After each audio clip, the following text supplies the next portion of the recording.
وكان الله غفورا رحيما.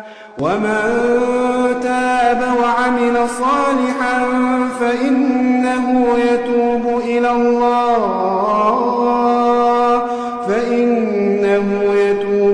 الله متابا. والذين لا يشهدون الزور وإذا مروا باللغو مروا كراما. والذين إذا ذكروا بآيات ربهم لم يخروا عليها صما